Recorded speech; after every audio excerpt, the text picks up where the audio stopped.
Hola, muy buenas tardes. Mi nombre es Ariel Alan López Reyes. Me encuentro con la materia de Derecho de Trabajo Laboral en México. ¿Cuál es mi opinión respecto al caso que se mostró?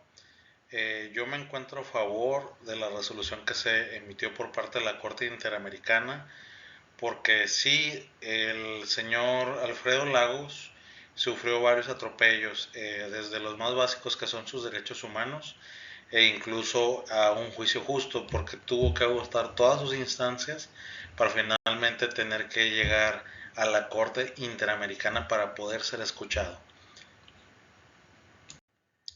Ahora bien, ¿cuáles son sus derechos vulnerados? Número uno, empezamos con el artículo 13, que es la libertad de pensamiento y expresión.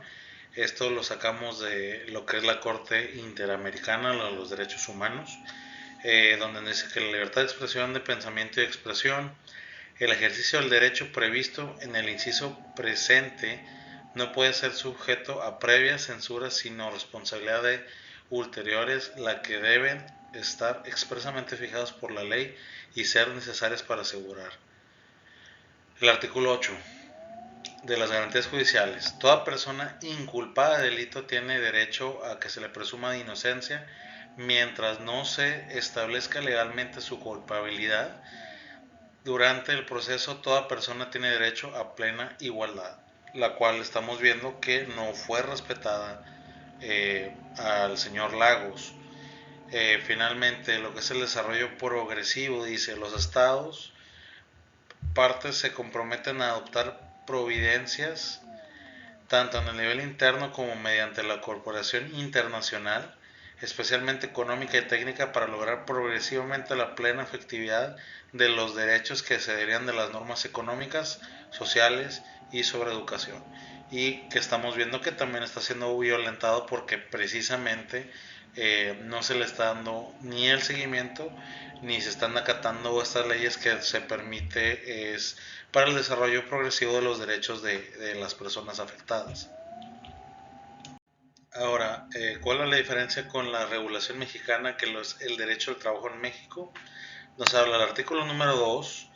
El trabajo digno o decente también incluye al respeto irrestricto, que son los derechos colectivos de los trabajadores, tales como la libertad de asociación, la cual no fue respetada en este caso, que nuestro Código Civil Federal básicamente respeta los mismos artículos que la Corte Interamericana, pero eh, eh, ahora sí que en otras palabras, pues. También tenemos, por ejemplo, lo que es el derecho a autonomía, al derecho a la huelga y la de la concentración colectiva. Eh, También lo que es el artículo 3 dice, no podrán establecer condiciones que impliquen discriminación entre los trabajadores por el motivo de origen étnico o nacional, género, edad, discapacidad, condición social, condición de salud, religión, condición migratoria, lo que son opiniones, entonces que es lo que está siendo violentado en este caso, y preferencias sexuales, además del estado civil o cualquier otro que atente contra la dignidad humana. Entonces esos son los dos que podemos asegurar que están siendo violados en lo que es en el derecho mexicano, además del artículo 46 y 47, que es el no brindar una razón justa por el despido del trabajador. eh, en el texto que viene acompañado en la actividad, la persona dio una opinión donde se expresó mal de su compañía debido a unas elecciones que iban a ocurrir. Y básicamente pues lo que hizo es como que tiró por la borda la compañía, quedó mal, se publica la entrevista y entonces él es despedido. Pero también debe de calcarse que esta persona está viendo por los intereses de sus trabajadores y era parte de su trabajo. Además, nuestros mismos derechos humanos, que es algo básico, defienden esta libertad del pensamiento y del libre albedrío de lo que es nuestras opiniones, ¿no? Eh, Además, podemos destacar en este caso que el trabajador puede tener derecho a una compensación y una reinserción a su trabajo. Ahora, ¿qué hubiera pasado en este caso asumiendo que el trabajador hubiera sido mexicano y qué derechos estamos protegiendo? Primero que nada, hablando estrictamente de derecho, en México intentamos primero conciliar. Se lleva una junta de conciliación donde aquí se intenta llegar a un acuerdo y de no ser así entonces sí procede una demanda. Ya en la demanda puede el pedir que haya reinserción a su trabajo o una indemnización como lo mencionamos anteriormente. Eh, Aquí en este caso, como son varios de sus derechos violados, suponiendo, ¿verdad?, que se diera el mismo caso donde no pueden llegar a un acuerdo, donde no es escuchado por la ley, donde él agota todas las instancias, entonces él tiene derecho nuevamente, o bueno, en este caso, a ir ante la Corte Interamericana y exponer lo que le está pasando, ¿no? Imponer una demanda con ellos. ¿Qué es lo que estamos protegiendo en este caso?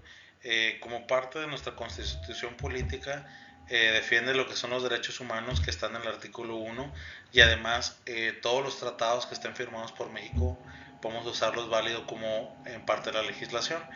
Se vulneraron más que nada aquí lo que es en sus derechos humanos, el artículo 23 que es el derecho al trabajo, el artículo 19 que es la libertad de opinión, el artículo 11 que es un juicio público y justo, y lo mencioné anteriormente, está también en la Ley Federal del Trabajo. Entonces esto es un poquito redundante, está en uno y en otro también.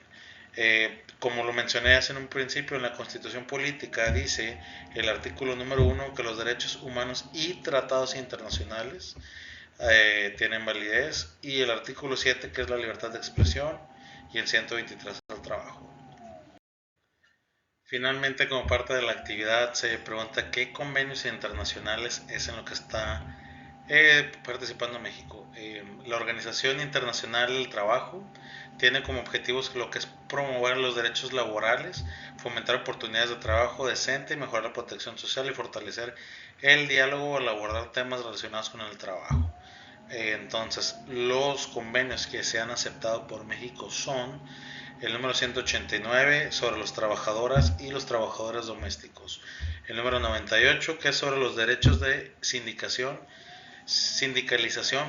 y de negociación colectiva, el número 138 sobre la edad mínima del trabajo, el 29 sobre el trabajo forzoso, 87 sobre la libertad sindical y la protección del derecho de la sindicalización, número 100 sobre la igualdad de remuneración entre hombres y mujeres, 105 sobre la abolición del trabajo forzoso, que es la esclavitud, 111 sobre la discriminación, empleo y ocupación. Finalmente el 182 que es sobre las peores formas de trabajo infantil. Cabe destacar por último que todo esto lo podemos usar a nuestra defensa porque como lo establece el artículo 1, todos los convenios internacionales firmados por México podemos utilizarlos a nuestro beneficio porque es parte de nuestros derechos. Finalmente, para concluir, el derecho laboral pues es una materia muy amplia. Como lo comentamos en un principio, en México siempre intentamos lo que es llegar a un acuerdo para evitar llegar al juicio, que se desarrolle todo el mecanismo. Es muy importante conocer nuestros derechos porque son parte fundamental del trabajo, y el trabajo en sí es la espina dorsal de nuestra sociedad. Entonces, sin un buen trabajo no podríamos ejercer ahora sí que el trabajo continuo que lleva la sociedad. Muchas gracias, agradezco su apoyo y un saludo.